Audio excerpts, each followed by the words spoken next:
여러분, 한 주간 잘 지내셨습니까? 밝은 햇살 유리입니다. 지난주에 나의 아저씨 감상평 혼자 주저리 떠들어 봤었는데, 오늘은 드라마 캐릭터들에 대해서 한 명 한 명 좀 얘기를 해보고 싶어서 카메라를 켰습니다. 나의 아저씨 워낙 잘 만든 드라마고 연기들이 워낙 뛰어나서 특히 또 다른 드라마와 다르게 그 드라마의 캐릭터들의 그런 개성들이 크게 이렇게 현실과 빗나가지 않아서 우리 주위에서 좀 봤음직한 그런 캐릭터들이 많이 나왔던 것 같습니다. 그래서 많은 부분에서 공감도 하고 빠져들 수 있었는데요. 오늘은 제가 뭐 전문적인 어떤 그런 리뷰가 아니라 제 또래, 제 나이에 맞는 그런 생각, 즉 이제 어떤 사람을 주위에 두고 싶을까. 물론 이제 사람이라는 것이 마치 공기와 물 이런 것처럼 우리가 없으면 살 수 없는 것처럼 우리 주위에는 언제나 사람들이 있죠. 내 스스로가 부모님한테서 낳고, 그리고 또 살다 보면 친구가 생기고 동료가 생기고, 정말 눈치채지 못했지만은 사는 데 있어서 피할래야 피할 수 없는 게 사람인 것 같습니다. 그래서 인복이라는 말이 있듯이 사람 잘 만나면은 좋고 사람 잘못 만나면 힘들고 하는 그런 거가 어떻게 좀 정해진 게 아닌가? 내가 그런 결정권을 갖고 있나? 라는 생각도 들고요. 물론 이제 어느 정도 사회생활을 하고 지금 저는 가장 좋은 것 중에 하나가 저의 인간관계를 어느 정도 제가 결정할 수 있다? 라는 점이 정말 좋은 것 같습니다. 예를 들어서 뭐 드라마에 나오는 우리 그 주인공 같은 분은 직장 생활을 하고 있으니까 상하 조직관계, 직장 동료 관계를 본인이 결정할 수가 없죠. 그냥 주어진 대로 거기에 맞춰 나가는 방법밖에 없지만, 뭐 정말 제가 갖고 있는, 제가 하는 일에 몇 안 되는 장점들 중에 하나가 어느 정도 뭐 제가 싫은 사람들, 좀 꺼리는 사람들은 안 만나도 크게 무관한, 물론 이제 경우에 따라서는 뭐 회사에 목줄을 쥐고 있다거나 중요한 거래선이라거나 그런 경우에는 그럴 수가 없겠죠. 근데 저희는 워낙 규모도 작고 그런 게 없어서 참 다행이라고 생각합니다. 오늘은 이제 좀 범직한 그런 모습들 얘기를 좀 하고 싶고요. 그리고 이런 캐릭터는 좀 조심해야 되지 않을까, 뭐 이런 얘기도 좀 해보고 싶습니다. 주말에 머리를 이발을 했는데 요즘 서비스료가 워낙 많이 비싸서 근데 좀 저렴한 집으로 갔는데 가격을 저렴하게 받으면서 머리는 되게 많이 잘라주시더라고요. 근데 이제 자르고 보니까 이쪽 귀밑머리 길이가 달라가지고 제가 좀 맞췄습니다. 그 정도면은 뭐 뒷머리가 좀 걱정되긴 하는데 누가 보겠어요. 충분히 만족스러웠습니다. 여러분들 그 드라마 보신 분들만 이해하실 수 있을 거예요. 안 보신 분들은 꼭 드라마 보시는 거 추천드리고요. 보신 분들을 대상으로 말씀을 드리면, 이제 주인공이 박동훈이라는 캐릭터가 나오죠. 그리고 이제 위에 형 박상훈이 있고 밑에 동생 박기훈이 있습니다. 그리고 이제 부인이 강윤희, 그리고 이제 대학 후배이자 본인이 다니는 회사의 대표가 도준영, 이렇게 나오는데 작가가 참 대단하신 것 같아요. 이 5명의 캐릭터에 대부분 이렇게 우리 또래들이 갖고 있는, 또는 힘들어하는, 또는 버티게 하는 그런 다양한 기질과 성격들을 다 흩뿌려 놨다고 보이거든요, 제 눈에는. 먼저 이제 주인공인 박동훈, 이 양반은 드라마에서는 되게 힘들고 뭔가 이렇게 억울하고 억압되고 이렇게 나오는데, 가만히 생각해 보면은 저도 드라마 보는 내내 그런 생각을 하긴 했었어요. 저 사람 왜 저런 캐릭터로 그려지는 거지? 어떤 주어진 조건들이라거나 그 사람의 어떤 갖고 있는 자신의 지식, 그리고 뭐 자격증이라든가 등등 지금 현재 위치 보면은 전혀 그런 생각이 안 들죠. 물론 극 중에서도 이지안이라는 아이유가 나왔던 그 여자 캐릭터도 월급 그렇게 많이 받고 저렇게 뭐 불행할 수가 있나? 뭐 그런 멘트를 하나 던지긴 했었어요. 근데도 그 사람은 뭔가 힘들어합니다. 그 힘든 감정이 이제 뭘까 이렇게 혼자 추측해 봤을 때 쉽게 얘기해서 낙이 없는 거죠. 공허한 거죠. 회사 내에, 회사에서는 자기 일을 할 때는 잊을 수 있겠지만 회사에서는 자기가 그렇게 싫어했던 정말 인간적으로 싫어했던 그런 후배가 사장이라는 자리에 올라서 뭔가 자기를 쫓아내려고 하는 그런 위기적인 상황을 만들고, 집에 가면 부인은 언제나 자기를 답답해하고 타박하고 서로 대화가 전혀 안 되죠. 물론 이제 그 부인과 자기 후배가 서로 불륜관계였다는 걸 나중에 알고부터는 이제 금이 가서 파탄이 나긴 하는데, 이제 그 전까지의 생활도 만족스럽지가 않았다는 거예요. 왜 만족스럽지가 않았을까? 이해는 갑니다. 그런 기분이 뭔지도 알겠어요. 뭐 이렇게 회사 다니면서 퇴근하고 터벅터벅 집에 돌아가는데 빨리 집에 가서 쉬어야지 하는 느낌도 아니고 뭔가를 해야지 하는 느낌도 아니고 그냥 가야 할 곳이기 때문에 가는 느낌? 물론 그렇다고 뭐 이렇게 군대에서 휴가 복귀하고 부대 들어갈 때 그런 소들 도축장에 끌려가는 그런 느낌은 전혀 아니죠. 근데 이제 즐거운 마음으로 가는 느낌과 또 다른 차원의 굉장히 그냥 해야만, 집에 가는 것조차도 의무감 때문에 가는 것 같은 그런 느낌 들 때가 있잖아요. 재미가 없을 때. 그러니까 집이 결코 편안한 장소가 아닌 거죠. 자기가 모든 긴장을 다 풀어버리고 그냥 편안하게 쉴 수 있는 그런 장소가 아닌 거죠. 그런 생활을 계속 하고 있고요. 그렇기 때문에 이 사람은 이제 본가, 자기 형과 동생, 어머니가 있는 본가 쪽에 더 편안함을 느끼고 아마 계속 그쪽으로 가지 않느냐. 그리고 맨날 집에 가기 전에 술집을 가지 않느냐 하는 생각이 들었어요. 허전한 마음이죠. 그리고 이제 제가 주인공의 어떤 그런 얘기들이 많이 나왔으니까 충분히 공감이 되고, 하지만은 가끔 이렇게 조연으로 나온 형 박상훈 캐릭터에 대해서 되게 주목을 많이 했는데, 한마디로 이 사람 나르시시스트입니다. 자아도취. 자아도취한 사람이 한 명 더 있어요. 박동원의 부인으로 나온 강윤이라는 사람. 그러니까 도준영이라는 대표와 불륜했던 변호사 역으로 나온 그 사람인데, 두 사람의 나르시즘의 정도는 이 형이 좀 약합니다. 형이 좀 정도가 약하고 부인이 좀 더 강해요. 그렇다고 이제 요즘에 유튜브에서 한참 뭐 이렇게 인기가 있는 나르시스트에 대한 어떤 그런 병적인 상대방을 굉장히 괴롭히고 정신적으로 억압하는 그 정도 단계까지는 아닙니다. 두 사람 다. 아닌데, 일반적인 사람들보다는 좀 강해요. 그게 좀 저는 느껴졌거든요.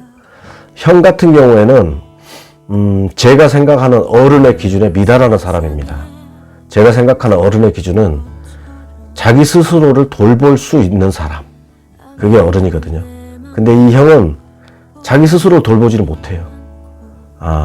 경제적으로도 그렇고, 어떤 건강적인 측면에서도 그렇고, 또한 정신적인 측면에서도 그렇습니다. 상당히 유아적인 사고고, 그리고 이 사람이 지금 경제적으로 힘들어서 뭐 이렇게 회사를 잘리고 장사를 2번 말아먹고 지금은 신용불량자여서 이런 행동을 한다라고 생각할 수 있는데, 제가 봤을 때 이런 유형들 꽤 있거든요. 주변에 꽤 있습니다. 근데 그런 거 아닙니다. 원래 성향이 그런 거예요. 보통 이제 이 형 같은 경우에는 그래도 이 기본적인 천성이 착해서 다른 사람들과 잘 어울리고, 자기가 무시를 당하는 그런 대접이라든가 말을 들을 때도 크게 화를 안 내요. 화를 안 내고 그걸 그냥 받아들입니다. 그러면서도 극중 대사가 나는 내가 싫었던 적이 한 번도 없다. 나는 내가 세상에서 제일 좋아. 이런 멘트를 얘기를 하거든요. 굉장히 낙천적으로 보일 수도 있는데 나르시스트입니다. 예, 나르시스트예요. 그래서 이제 나르시스트의 특징들 몇 가지 보여주시죠. 자기 딸 결혼식에서 부주금을 이렇게 삥땅을 한다든가, 상황이 지금 안 좋은데 자기 부인 생각 안 하죠. 그리고 이제 그 동생에게도 지금 박동원이라는 그 주인공은 너무 힘들거든요. 지금 세상 힘들고 그걸 유일하게 눈치채고 걱정하는 사람은 어머니입니다. 어릴 때부터 쟤는 힘들어도 내색 한마디 안 했다. 그게 더 무섭다라고 했던 그 어머니. 그런 걸 이렇게 보면서도 아랑곳하지 않습니다. 동생에게 너는 아무리 치사하고 더러워도 회사 끝까지 붙어 있어라. 회사 나오면은 말짱 꽝이다. 근데 그게 동생을 위해서 해주는 말이 아니라 자기를 위해서 하는 말이에요. 왜냐면 어머니 돌아가실 때 장례식장에 화환이 없으면 어떡하냐, 조문객들이 아무도 안 오면 어떡하냐 하는 것에 신경 쓰여서 그러는 거예요. 정말 좀 어이가 없을 정도로. 근데 그 중심, 어머니가 돌아가셨던 사실보다는 조문객이 안 오고 화환이 안 와서 내가 그 썰렁한 장례식장을 못 견뎌하는 자기의 기분이 제일 중요한 사람이죠. 동생이 아무리 힘들어도 조문객을 받기 위해서는 네가 그 자리를 유지해야 한다. 이런 사람입니다. 상당히 바람직하지 않죠. 이런 사람 좀 멀리하고 싶습니다. 물론 이제 가족 중에 이런 사람이 있으면 정말 힘들어요. 뭐 극 중에서도 그 막내 동생이 이제 영화 쪽 사람이니까, 영화 쪽에서 그 일본의 유명한 그 일본 감독 한 명 있죠. 제가 이름 까먹었는데, 그 일본 극우 인사인데 그 사람이 아무도 안 볼 때 쓰레기통에 쳐넣고 싶은 게 가족이다 라고 했던 그 멘트처럼, 아마 한 집 건너서 한 2집 건너면 이런 분들이 계시는 가족이 있을 겁니다. 네. 그 주위 사람들 참 힘들어요. 힘들고, 물론 이제 이 정도 성격만 가지면 충분히 어떤 화목을 해치지는 않기 때문에, 도움을 주지 못할 망정 화목을 해치지 않기 때문에 어떤 뭐 경제적으로 여유가 있는 집안에 또 그런 어떤 형의 어떤 그런 행동에 대해서 크게 불만을 못 느낀다 그러면 괜찮습니다. 그냥 이렇게 필요한 거 지원해주고 이렇게 같이 살면 돼요. 큰 문제는 없습니다. 왜냐하면 남의 것을 뺏을 정도로 이렇게 나르시즘이 강한 사람은 아니거든요. 근데 반대로 조금 더 강한, 아까 얘기했던 박동훈의 부인, 주인공의 부인이 강윤 역으로 나온 이 캐릭터는 조금 위험해요. 그리고 본인도 스스로도 행복하지 않은 것 같아요. 않을 것 같아요, 제 생각에. 왜냐하면 이 사람 굉장히 스스로도 힘들어하거든요. 뭘 가지고 힘들어하냐면 본인 스스로 채워지지 않는 겁니다. 결혼을 하고 나서 사법시험인지 뭔지 모르겠지만 아무튼 어려운 옛날 사법시험인지 지금의 뭐 로스쿨인지 그런 거 안 나오니까 아무튼 변호사가 됐어요. 갓난에는 시어머님이 다 길러주셨고, 그리고 애 아주 어릴 때 조기 유학 보내버립니다. 그러니까는 육아는 거의 안 했다고 봐야 돼요. 이 여성 캐릭터는 육아는 거의 안 하고 본인의 어떤 성공, 본인의 어떤 만족 위해서 이제 뭐랄까 스스로도 노력했지만 주위의 조력도 많이 받았다고 봐야죠. 그런다 남편은 경멸합니다. 좀 경멸해요. 저 사람 되게 한심하다. 네가 집에서 하는 일이 뭐냐? 네 또래 다른 남자들을 봐라. 다른 남자들이 어떻게 사는지 봐라. 너는 맨날 집에 들어와서 축 처지고 기운 없고 내가 집에서 뭐 할 일이 뭐가 있어 뭐 이렇게 하는데 다른 남자들 그렇지 않다라고 얘기를 해요. 그러면서 이제 그 자신이 대학 다닐 때 불쌍하다고 생각했던 그 남편의 후배이자 자기의 동기인 도준영과 불륜하죠. 그러면서 이제 뭐 좋은 음악, 여행 등등등 하면서 본인의 어떤 그런 걸 채우려고 합니다. 근데 이제 그게 도준영이라는 사람을 진짜 사랑했느냐라는 게 아니다라고 딱 한마디로 결정이 나는 게, 이지한이 도준영과 나눈 대화를 몰래 녹음해서 이 여자한테 들려주죠. 거기서 도준영이 뭐라고 하냐면, 이지한이 물어봅니다. 유부녀를 왜 사귀어요? 이렇게 물어보니까, 유부녀만큼 안전한 대상이 없다. 스스로가 떠벌리고 다니지 않는다. 이렇게 얘기를 해요. 그러니까 그 한마디에 완전히 꼭지가 돌아가지고 도준영을 적대시합니다. 그 이후로. 그러니까 사실 어떤 사람이 좋아서 진짜 인간적으로 좋아서 그 사람 만났다 그러면 어마어마한 충격은 똑같이 받죠. 근데 그게 그 스탠스의 변화라는 게 그렇게 순간적으로 일어날 수가 없잖아요. 최소한 찾아가서 너 왜 그랬어? 라고 따질 겁니다. 보통 사람들은.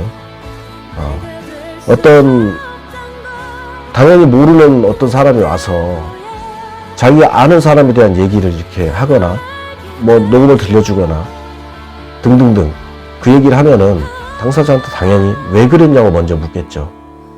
그런 절차 없이 너는 원래 그런 놈이었고 너는 나쁜 놈이다 라고 이렇게 한순간에 스탠스를 바꿔버리는 건 역시 도준영도 그냥 대상이었던 거예요. 그러니까 나르시시즘의 특징이 그거 아닙니까? 자기만 소중한 거. 이제 물론 가장 기본적인 건 내 소중함을 아는 거는 좋은 거죠. 좋은 건데 이게 정도가 너무 심해지면서 나중엔 나만 소중하게 돼버리는 거잖아요. 근데 이 여성 캐릭터는 거의 그 단계에 가까이 갔어요. 제가 봤을 때는. 나만 소중한 거야. 아이도 남편도 뭐 자기 애인도 다 없습니다. 없고 그리고 나중에 이제 그 불륜 저질렀다는 게 발각돼서 왜 그랬냐고 했을 때 오히려 남편 탓을 해요. 미안하다는 말을 먼저 합니다. 먼저 해놓고 네가 이러이러기 때문에 내가 그랬다라고 남편 탓을 합니다. 그건 뭐 전문용어로 가스라이팅인가요?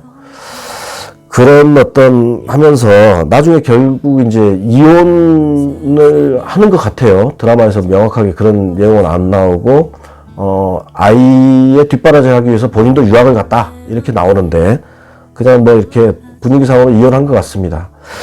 이 나의 아저씨라는 드라마가 워낙 캐릭터들의 어떤 묘사가 뛰어나다 보니까 제가 이 동영상 찍기 전에 그래도 나름대로 실수하지 않으려고 시간 내서 좀 뒤져봤거든요. 근데 우리나라 그 사람들 정말 대단한 것 같아요.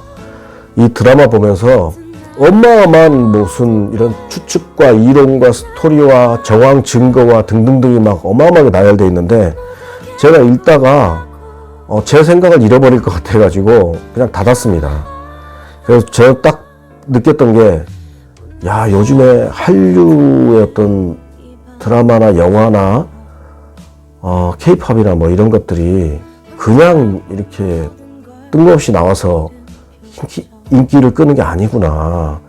이 많은 저를 포함한 일반 사람들의 그 생각의 정도와 스펙트럼이 깜짝 놀랐어요. 정말 깊고 다양합니다. 그런 데만 잘 모아서 짜집기를 해도 드라마 한 편이 뚝 나올 정도예요. 아무튼 보다가 저는 지쳤는데 보통 이 강윤희 캐릭터에 대한 이 여성 캐릭터에 대해서는 비슷합니다. 사람들의 생각이. 어떤 사람들 너는 헛것을 쫓고 있다 이런 주장부터 저처럼 나르시시스트다고 주장하는 사람도 있었고요. 근데 참 개인적으로 불행한 캐릭터예요. 이런 사람들은 만족감을 못 느끼기 때문에 이런 행동을 그치지를 못할 겁니다. 왜냐면은 어떤 다른 사람을 그 본인의 존재감을 위한 도구로 사용하지 않습니까? 그러니까 만약에 배우라 그러면 항상 스포트라이트를 받고 항상 관객들의 박수와 주목을 받는 위치에 서야만 만족감이 드는 사람이잖아요. 근데 365일 24시간 어떻게 공연을 계속합니까? 못하잖아요. 공연이 한두 시간 지난 다음에는 마치 예전에 공연이 끝난 후였나? 그 노래의 가사말처럼 그냥 암흑 속으로 빠져드는 시기예요. 그러면서 이 드라마가 놀라운 점이 그런 심리적 묘사를 해줍니다. 드라마 보다 보면 이렇게 간혹 이 여자가 집에 들어와서 너무 답답하니까 이렇게 뒷베란다 창문을 열고 심호흡을 하는, 막 답답해서 안에 공기가 꽉 막혔을 때 답답하다는 듯이 이렇게 심호흡을 잡는 한 몇 커트 한 2, 3회 보여줘요. 그러면서 이 사람의 어떤 마음 그런 거를 이제 표현하는데, 제가 봤을 때는 그 가진 게 가장 없으면서도 스스로 도취해서 사는 나르시스트, 아까 그 형 박상훈 캐릭터와 가진 게 굉장히 많고 별로 사는데 문제 없어 보일 것 같은데도 정말 힘들게 사는 또 하나의 나르시스트 강훈이, 이 대조가 상당히 좀 재밌었어요. 또 그 가운데서 균형을 또 이상하게 균형을 잘 잡고 있는 캐릭터가 동생 박기훈으로 나오는 그 영화 감독 지망생이라고 봐야 되나? 그게 이제 젊을 때 워낙 이렇게 처음에 찍었던 단편 영화가 완전히 무슨 깐느까지 가서 대박을 치면서 이게 첫 끝발이 개끝발이 된 거죠, 이 사람은. 갑자기 두 번째 찍은 장편 영화가 망해가지고 영화를 내보지도 못하고 망해서 이제 계속 그때부터는 조연출만 20년 하고 있는데, 이 동생이 오히려 굉장히 절묘한 균형을 잡습니다. 캐릭터적으로. 술을 마시다가 그래요. 어떤 그 자기의 장편 영화에 나와서 자기한테 워낙 갈굼을 당해가지고 거의 이제 그때부터는 이 공포증에 시달리는 여배우 최유라라는 사람을 다시 만나서 이제 겪는 에피소드 중에 술집에서 이 사람이 그런 말을 해요. 나는 내가 정말 세상에서 제일 싫기도 하고 세상에서 제일 좋기도 하다. 이렇게 얘기하는데, 물론 대부분 사람들이 이런 극단적인 생각 안 하죠. 내가 좋다라는 생각 가진다는 것도 힘들잖아요. 자기 스스로를 객관화해서 바라본다는 그런 정도인데, 사실 자기 스스로를 객관화해서 바라본다는 건 엄청난 수양이 된 사람들만 가능하거나 아니면은 완전히 좀 약간의 정신질환? 그런 쪽이 있는 사람들만 가능하다고 제가 들었는데, 이 사람 자기를 객관화합니다. 이 최유라에 대해서 자기가 못되게 굴었던 이유, 그러니까 이 영화를 찍다 보니까 시나리오가 글로 쓸 때와 실제 영화로 옮겼을 때 완전히 다르다는 걸 깨달아요. 그래서 영화 찍으면 망한다. 그러면서 이걸 어떻게 회피할까 하면서 최유라라는 이 배우를 찍고 네가 연기를 못해서 내 영화가 망가지는 거야 라는 하나의 어떤 화풀이 대상, 실패의 대상으로 자기 몰아가는 그런 걸 자기가 최유라한테 고백을 하죠. 그리고 미안하다고 사죄를 하고, 그런 장면쯤에서 그런 말을 해요. 난 내가 진짜 싫다. 정말 제일 비겁하다. 그리고 그러면서도 좋다. 대단히 그 강력한 캐릭터라고 보거든요. 자기 스스로를 반추할 줄 알면서 그러면서도 자기 스스로에 대한 애정을 잃지 않는, 정말 어떻게 보면 제가 조금 이렇게 닮고 싶은, 저 스스로도 굉장히 닮고 싶은 그런 캐릭터였어요. 근데 이제 뭐 보통 보면 지금까지 이제 도준영 나왔네요. 도준영 그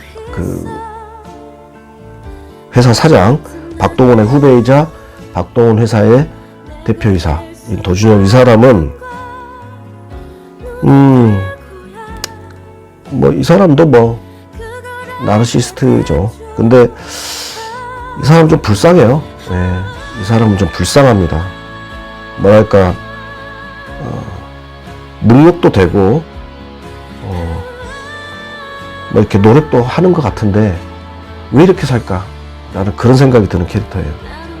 그러니까는 그 극 중에서 강윤희의 대사와 주인공 박동원의 대사를 통해서 이 사람에 대한 묘사가 짤막짤막 몇 마디 나오는데, 학교 다닐 때도 뭐 너 불쌍했다, 뭐 이렇게 생활이 어렵고 뭐 등등등. 근데 그런 모습들을 감추려고 막 이렇게 하고 자기 필요한 사람에게 적극적으로 이렇게 같이 있고 뭔가 거기서 이익을 얻어내려고 노력하는 모습들 등등등. 이 사람은 이제 뭐 크게 이렇게 동정은 안 가고 사실 크게 몰입도 안 되는데, 그렇다고 완전히 나쁜 사람도 아니거든요. 왜냐면 이제 그 한 행동들은 나쁘죠. 당연히 사람을 모함하려고 하고 궁지로 몰아넣으려고 하고 뭐 이렇게 범죄 행위도 저지르고 나쁜데, 인간성 자체가 파탄 지경까지는 아닙니다. 요즘 뭐 나쁜 사람들 자기가 한 행동을 부인은 안 하거든요. 이 사람은 자기가 잘못한 거는 들키지 않았으면 좋겠다라고 감추려고 하는데, 들킨 이후에 부인은 하지 않아요. 근데 요즘에 뉴스에서 많이 보잖아요. 정말 나쁜 사람들은 그 정도를 넘습니다. 모든 게 다 명백해도 부인합니다. 부인하고 다른 사람들에게 전가하죠. 오히려 그 엉뚱한 화제를 끄집어내서 시선을 돌리려고 하고. 근데 그 정도까지는 아니에요. 이 사람은. 이 사람 같은 경우에는 아마 환경이 굉장히 불우했지 않은가, 그러면서 그 상황에서 뭔가 이렇게 왜곡된 인성이 좀 형성되지 않았을까, 그 정도만 추측이 되는데, 뭐 이렇게 감정이입까지는 안 됐어요. 사실은 제가 뭐 이 사람처럼 잘 나가는 캐릭터도 아니었고 뭐 이렇게 막 뭔가 해보려고 집착하는 스타일도 아니어서, 그 삼형제 박상원이라는 제일 큰형, 중간 주인공인 박동원, 그리고 박기훈, 강윤희, 이렇게 보면 다들 취약점이 있고 다들 강점이 있는데 결국은 그냥 일체 유심조 같아요. 모든 게 마음에 달려 있어요. 아까 그 박상훈 그 그녀는 일체 유심조를 이미 넘어선 사람이기 때문에 이 사람은 그냥 잘 살 겁니다. 그 대신 이제 주위 사람들이 힘들죠. 이런 사람들은. 이 사람은 절대 자연인 같은 삶은 절대 살지 않습니다. 왜냐하면 본인 스스로가 이렇게 선언을 했어요. 부인이 이혼하자 했을 때도 자기는 절대 이혼 안 한다. 나 이혼하면 바로 뭐 건강 나빠질 거고 뭐 할 거고 끝내는 고독 살지도 몰라. 나 절대 이혼 안 해. 이렇게 얘기한 사람이에요. 그러니까 부인이 왜 이혼하자고 하는지 이런 거는 돌아보지 않아요. 돌아보지 않고 자기의 처지만 생각하는 사람이에요. 자신의 삶에 막 굉장히 충실한데, 정말 옆에 사람들은 복장 터지는 스타일이고. 그리고 강윤희, 아까 그 부인은 이 사람은 어디 가나 주변인이에요. 어디 가나. 그 사람들하고 녹아들 수가 없기 때문에, 왜냐면 이 사람은 자기만 바라봐줘야 하는 사람이거든요. 언제나 자기가 중심이 있어야 되고. 그것도 이제 더 그런 게, 이게 힘든 게, 시댁에 가면은 자기를 이렇게 챙겨주잖아요. 자기 그 시어머니가 나온 고두심 씨가 되게 챙겨줍니다. 둘째 며느리를. 네가 고생이 많다 좀 하면서. 근데도 만족을 못해요. 왜냐면 그게 진심으로 챙겨준다고 생각 안 하는 거예요, 본인이. 그러니까 얼마나 힘듭니까? 이 사람의 마음에 들려면 진심으로 자기를 365일 24시간 떠받쳐줘야 돼요. 그래야 이 사람은 자기 존재감을 느끼는 겁니다. 타인이 없으면 살 수 없는 나르시스트들이죠. 그러니까 이 사람도 자연인 같은 삶은 절대 살 수 없어요. 오히려 박동원, 박기훈 같은 사람, 주인공이나 그 동생, 이 사람들은 스스로 일어설 수 있죠. 왜냐면은 보통의 갈등이라는 게 타인과의 거기서 오는 거지 자기 내적인 갈등은 좀 없는 것 같아요. 그래서 역시 이제 저도 나이를 먹으니까 어떤 헛것을 보지 말자. 내적인 어떤 허상, 특히 지금 주인공이 가장 갖고 있는 큰 허상이 내가 이렇게 산다는 걸 우리 형제들, 우리 어머님이 알면 얼마나 슬퍼할까. 또 뭐 내가 이렇게 한다는 걸 누가 알면 얼마나 슬퍼할까. 이건데 이거 완전히 허상이잖아요. 근데 이 허상을 저를 포함해서 많은 분들이 갖고 있습니다. 특히 대한민국 남자들. 네. 대한민국 남자들 이거 엄청납니다. 남에게 어떻게 보여지느냐. 그것 때문에 사실 엄청 힘들어도 이혼 못하는 사람 굉장히 많고요. 엄청 힘들어도 회사 못 나오는 사람 엄청 많고, 이거 남한테 어떻게 보여질까? 근데 그것도 자기가 슬픈 게 아니에요. 보통은 자기가 슬퍼야 되는데, 뭐 우리 부모님이, 내 와이프가, 내 친구가 타인의 감정에 이렇게 중요시합니다. 문제죠. 박동원의 가장 큰 문제가 그거예요. 타인의 감정을 자기 감정보다 우선시하는 거예요. 근데 이게 의외로 많다. 그리고 굉장히 리스크헤이터, 위험 기피자죠. 굉장히 안전 중시하고, 그래서 직업도 이제 아마 그렇게 구조기술사, 안전을 중시하는 구조기술사로 잡은 것 같아요. 일부러 캐릭터를 이렇게 돋보이게 하려고. 우리 모습이죠. 네, 우리 모습입니다. 제가 경제를 전공했는데 어떤 통계가 있었어요. 인간의 97% 이상이 위험 기피자랍니다. 그러니까 보수 성향을 갖고 있는 거예요. 뭔가 새로운 거에 대해서 시도하려고 하는 게 주저되는, 익숙한 것을 먼저 찾고 익숙한 것에서 편안함을 느끼는, 그리고 거기서 어긋나는 행동은 되도록 안 하려고 하는, 그러니까 전형적으로 자기에게 맡겨진 역할, 아빠면 아빠, 자식이면 자식, 뭐 회사의 부장이면 부장, 맡겨진 역할만 하려고 하고 그 더 이상의 역할이라든가 또 어떤 그 노선을 벗어나는 행동은 극히 꺼려합니다. 그리고 그랬을 때 그 평가 기준을 타인의 기준에서 맞추는 거예요. 저 사람이 나를 어떻게 볼까? 이렇게 기준으로. 정말 드라마를 잘 만들었다는 게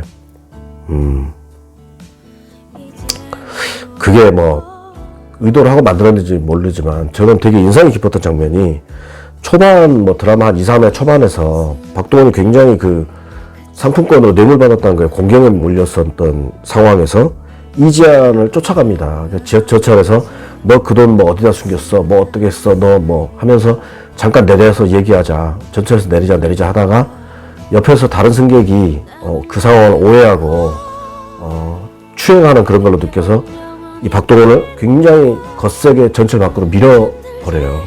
이 사람이 전철 밖으로 튕겨 나와서 바닥에 꽈당 하고 엎어지거든요.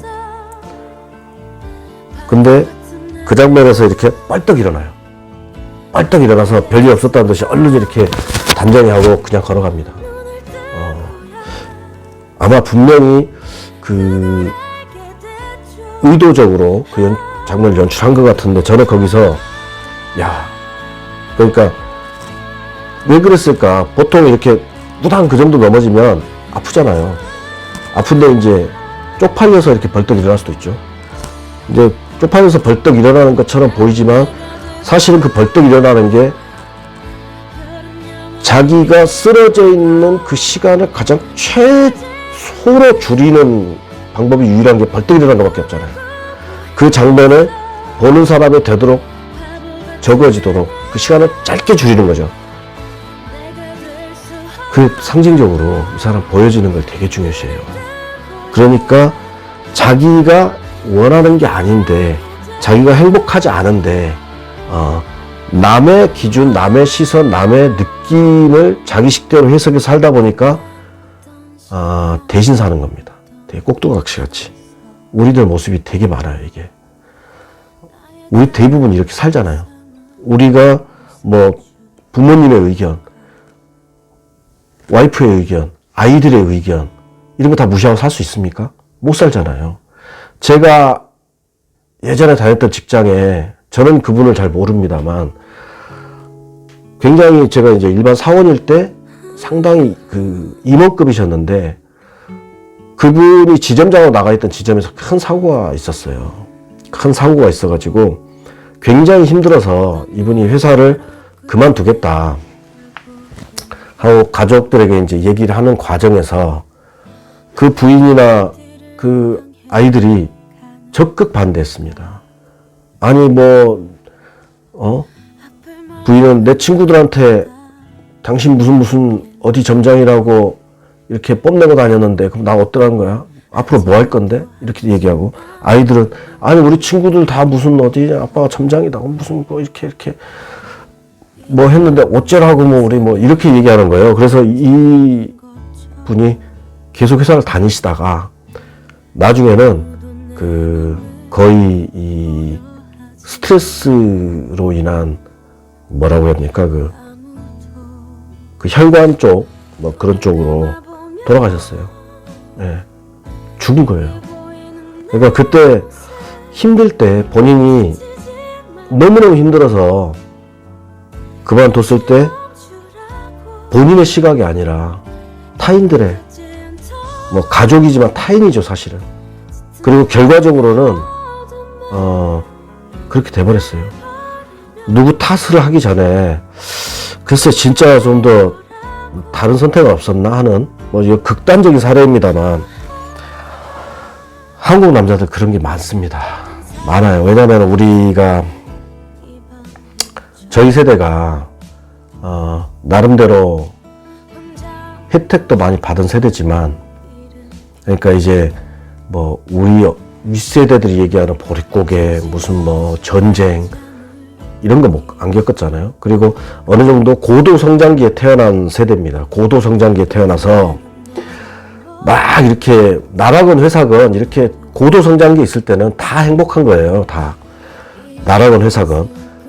그때는 자리도 계속 생기고 계속 확장을 해나가기 때문에 이렇게 올라가기도 쉽고 취업도 쉽고 그리고 이렇게 밑에도 많이 들어오고 좋습니다. 굉장히 좋을 때죠. 그러다가 이제 어느 정도 정책이 이제 우리나라도 이렇게 경제 상황이 계속 좋을 수밖에 없는 게 경제 규모가 커졌잖아요. 전체 규모가 요만할 때는 분모가 이렇게 작을 때는 조금만 신장해도 성장률이 엄청나죠. 이만큼만 늘어나도 성장률이 몇 배가 될 수 있는데 규모가 이렇게 커지면 이만큼이 늘어나도 성장률이 그렇게 크지 않잖아요. 이게 그냥 단순한 숫자로 파악해봐도 그렇거든요. 성장은 지체될 수밖에 없거든요. 성장이 지체되면 당연히 일자리도 줄어들고. 근데 우리 세대가 그런 혜택을 엄청 받습니다. 그럼에도 불구하고 또 낀 세대예요. 네. 낀 세대여서 가치관은 옛날 가치관은 거의 그대로 물려받았어요. 근데 이렇게 살아가는 어떤 패턴이라든가 과학기술이라든가 이렇게 삶의 어떤 라이프 스타일들은 또 급격하게 변하면서 이게 괴리가 상당히 벌어지는 그런 세대입니다. 그러다 보니까 예전에 중시했던 그런 가치관, 나만의 삶을 추구하지 못하는 그런 문제들이 있지요. 예. 아마 그런 모습들을 이 드라마에서 그려낸 게 아닌가. 참 공감이 많이 갔습니다. 그래서 저 같은 경우는 이렇게 각각의 인물들에서 이제 배워야 될 점들, 예를 들어서 주인공에게는 이 주변에 상당히 따뜻한 배려라든가, 참 마음이 좋은 사람이잖아요. 그런 것들. 그리고 자기 일 이렇게 착실하게 잘해내는 그런 모습들 제가 배워야 될 점 같고, 그 다음에 아까 그 형은 어떤 상황이 닥치든 간에 자기를 사랑하는 저도 배워야 되거든요. 제가 자기를 사랑하기 조금 약한 것 같아요. 예. 그렇다고 에고이스트의 중간급 이상으로 가면 안 됩니다. 그러면 타인을 괴롭히기 때문에, 타인을 수단을 여기기 때문에 그 정도까지는 절대 안 되고 그냥 자기 혼자 사랑하는 거예요. 자기를. 그리고 막내인 동생에게는 자기를 좀 객관적으로 바라보는 그 시각. 내가 잘못한 거 이거 진짜 잘못했다. 내가 부끄럽다. 그러면서도 나에 대한 애정은 갖고 있는 그런 균형 잡힌 시각, 그런 거 좀 배우고 싶고, 뭐 이렇게 약간의 악역으로 나왔던 도준영이 이 사람도 배울 게 있습니다. 뭔가 목표로 잡은 거 열정을 내뿜는 거죠. 물론 이 사람은 약간 범죄적인 그런 권모술수, 그렇죠, 권모술수 식의 그런 식으로 많이 했다고 그러는데, 뭐 그렇다고 어떤 그 회사의 오너한테 신임을 얻어서 대표이사까지 간 거는 100% 권모술수만 아니죠. 보면은 그 다른 것들 노력들도 상당히 수많이 됐을 거예요. 근데 이 사람의 가장 큰 병폐 열등감, 그거는 절대 가지면 안 되는 거고, 열등감은 이거는 도무지 쓸데가 없거든요. 열등감은 정말 안 좋은 겁니다. 이게 진짜 쓸 곳이 하나도 없어요.